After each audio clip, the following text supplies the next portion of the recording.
Hi everyone, this is Kishore Chowdhury, working as a developer evangelist in a company named Code Sizzler, and I'm a C Sharp Corner MVP, and the following is my mail ID.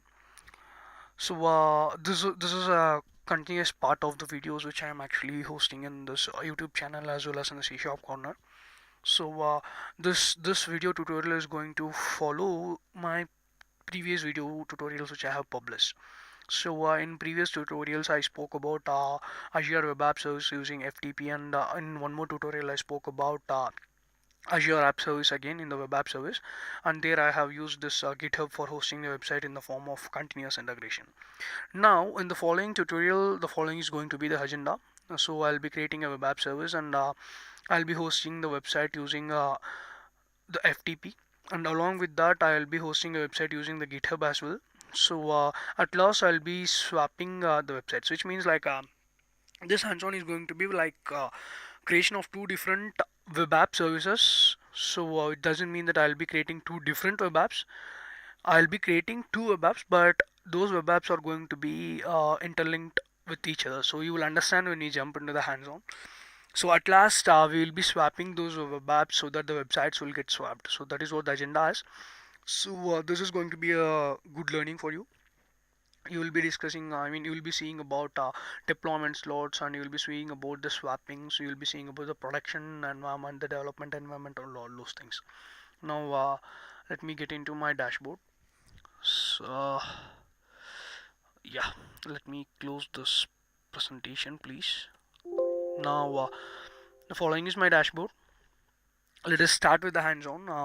As I told, we'll be working with web apps. Now, let me first create one web app service, and I'm not going to get in deeper with these app service plans and all those things, because I have just explained all these things detailedly in previous videos. If suppose you are watching this for the first time, please go through my previous video tutorials in which I have explained all those things in detail. Now click on new and go to this web plus mobile, and in that choose web app. Now you will be asked to give a name. Let me name it as Code Sizzler Web App 1. Okay, I named it as Web App 1, and the following is my subscription, so let it be by default. And I need a resource group for that, and by default one is getting created, so let that be the same. And by default there will be Windows. And app service plan, by default you will be getting a standard one. If we get inside this, you will be getting one default plan which has been configured for you. So if you see that it is service plan by default, something like it is going to be an S1 service plan, and that too it will be created somewhere in central use. So this is the default option which will be provided. I need an S1 plan for making the following tutorial workout, and since I have already explained all the things about the app service plan, I am choosing the default one in here, and don't need of going with the application inside, so I'm turning off. I'm pinning it to dashboard and clicking on create.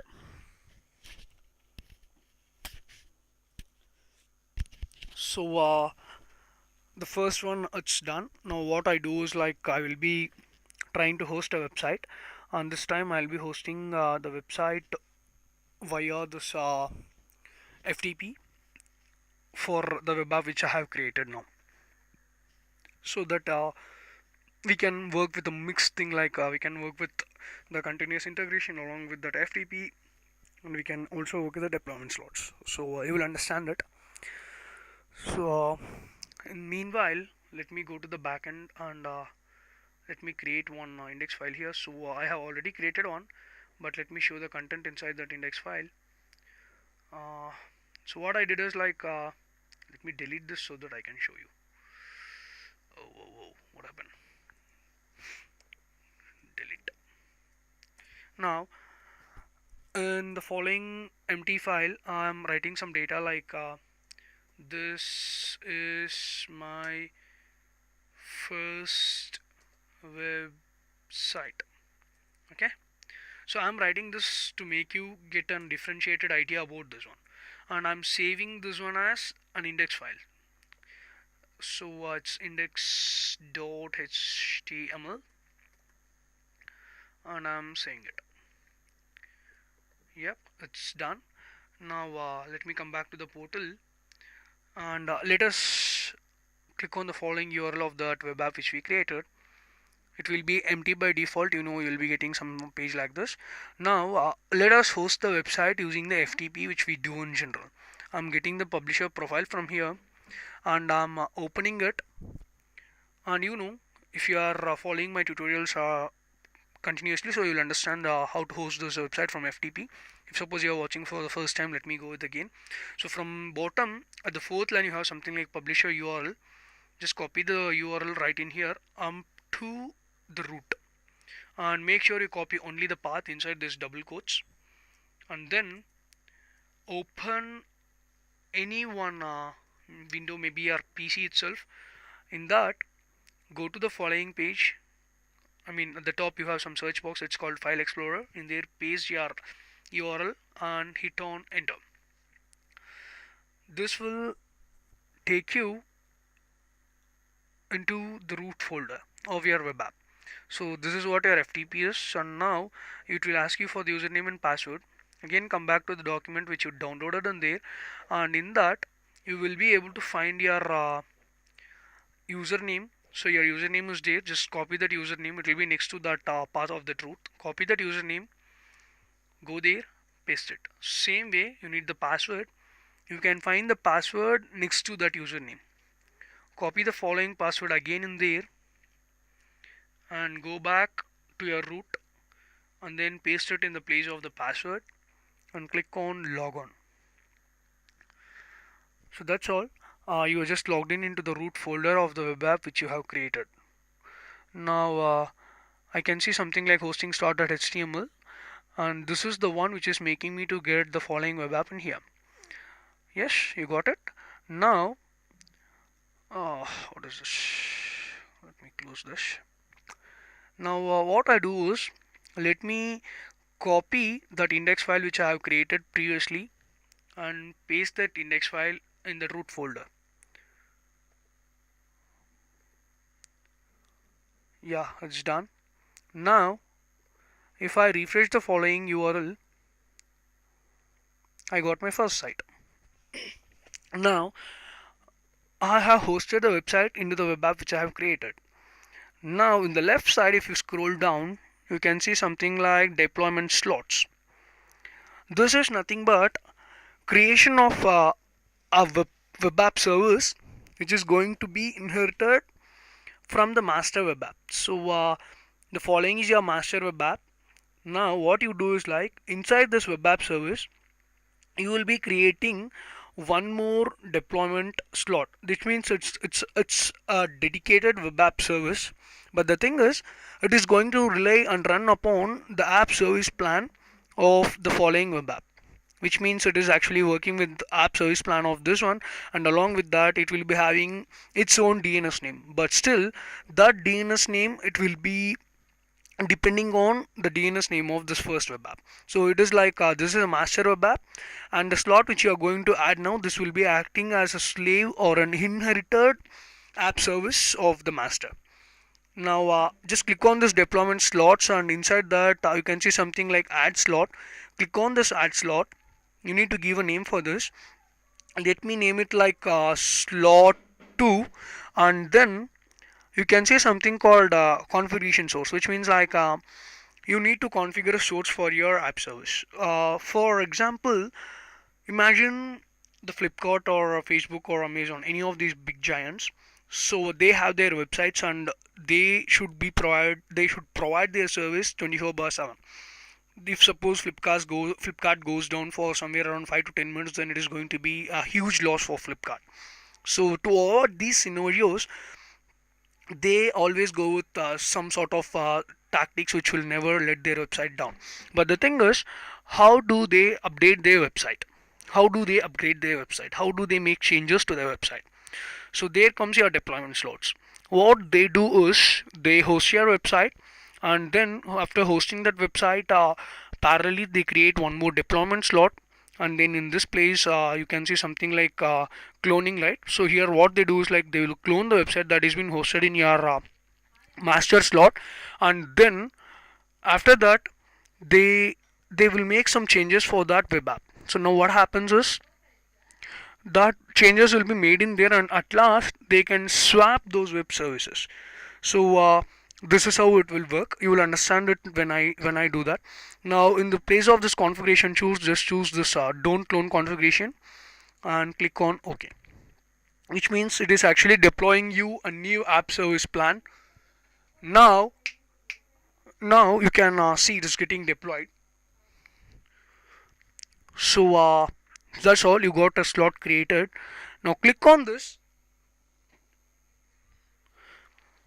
Inside that you can see something like the same thing which you found for your app service. And now you see there is an URL for this. It's code sizzler webapp 1 hyphen slot 2.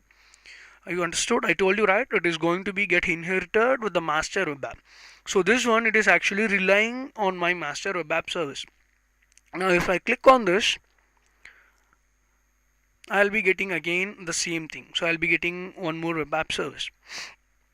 Now if I scroll down, I can see all the settings same which I had for my master slot, but the difference is this is actually running in the app service plan of my master web app. That is the first web app which I created, the following web app. And now we shall try hosting our website into the second slot, but this time we are not going to use this FTP, but we shall try the same with this GitHub, which is nothing but the continuous integration. So what I'm going to do is I'll create I mean I'll edit this index file again. So there is something like this is my first website. Let me change the following to this is my second website. Oh, it's website. Let me change it. So website, and now let me save it as index.html, and I'm replacing the file which is available in there. Now it is done.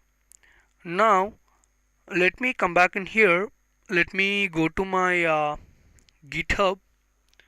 So we can do the same. You can go to your github.com, the repository where you are going to work now, and you can see I have a repository that has been created in previously, or if suppose you want a new one, you can even create one. So let us create a new repo again. Just clicking new, and there I'm choosing like code sizzler repo 2. So I'm just giving us 2, and I have something like initialize this repository. Just initialize it in here and click on create repository. That's all. It's done. Now let me upload my newly created index file here. So clicking on this upload files, and I'm choosing the file that I have created now, documents, and then this index file. So it's uploaded, and finally commit changes. Yeah, it's done now. I have an index file in here. Now let me come back to my slot 2 which I created for the second time.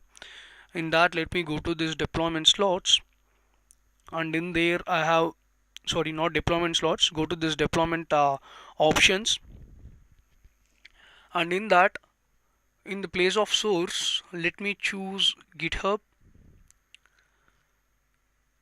and in the place of this choose project, let me choose my code sizzler repo 2. Yes, this is a repository that I chose, and let it be the master, and everything is same. Don't think that I'm going too fast with these hosting things, because the reason I'm going little faster is because I have detailedly explained all those things in previous video tutorials. So I am just rushing up with these. So if you need some detailed explanation, then go back and check my previous videos and click on OK. Now this is done. If I go and check with my deployment options now, so I can see I have just got connected with my GitHub repo in here. Let it get loaded. Just refresh.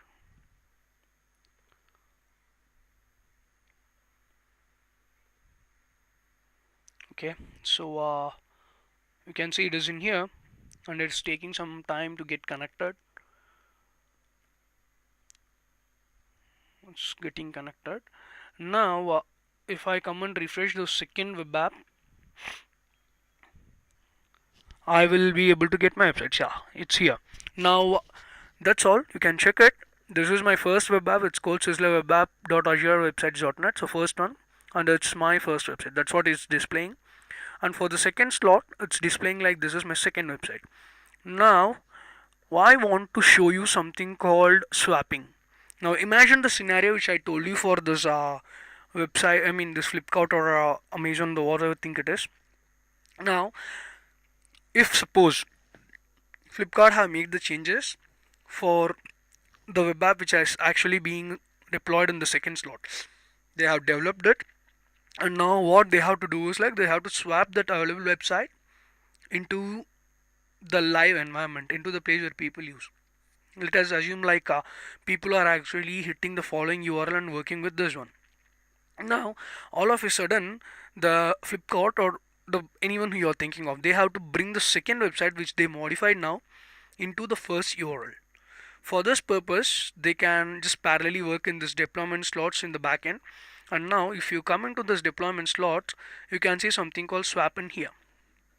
If you click on this, you can find the swapping option. So now what they can do is they can swap the websites that are available in this first web app and then the second web app. So the data, the website which is in the second web app, it can be brought into the first one, and again the website which is in the first web app, it can be taken into the second one.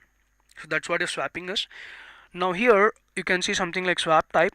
Swap is preview is nothing but it will be showing you the preview how it's swapped, and the last it will be showing you the website. So no need of it, just choose the swap.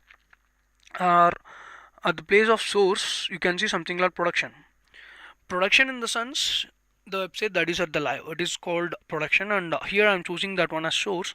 And at the place of destination I'm choosing slot 2, which is nothing but the second slot. The thing is, the website that is available in the first website web app, it will be swapped into the second one. That's what happens here. Now let me click on OK. You can see it's taking some time to swap, which means like the data which is available in the first web app, it will be swapped into the second one. Same with the data that is available in the first web app, sorry, the data that is available in the second web app, it will be brought into the first one. The same thing will be used in either Flipkart or Amazon or Facebook and all those big giants for the process of updating their web apps, so that it will be easy for them to monitor and maintain everything and without having any downtime. Now let it get done. So you can see for the web app one, that is code switcher webapp1.azureWebsites.net, you have this one. Whereas for the web app 2, that is here code switcher webapp1 hyphen slot 2.azureWebsites.net, you have your second website. Now coming back to the master, so here you can see it's been swapped.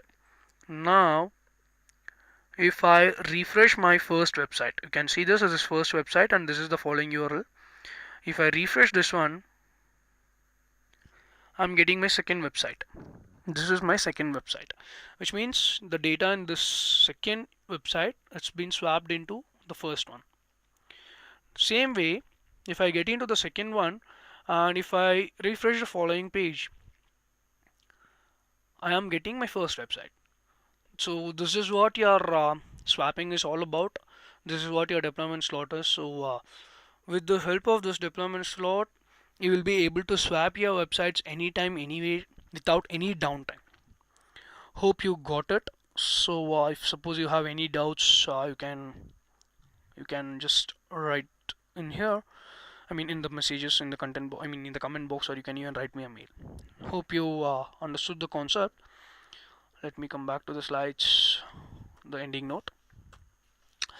So this is these are my credentials which you can write your feedbacks or your queries to me so that I can respond to you. Hope you learned something new for a while in this video tutorial. Thank you for watching. Hope you will like it, and again if suppose you have any doubts or if you have anything to be written as a feedback, you can write to me. And thank you again. Bye bye.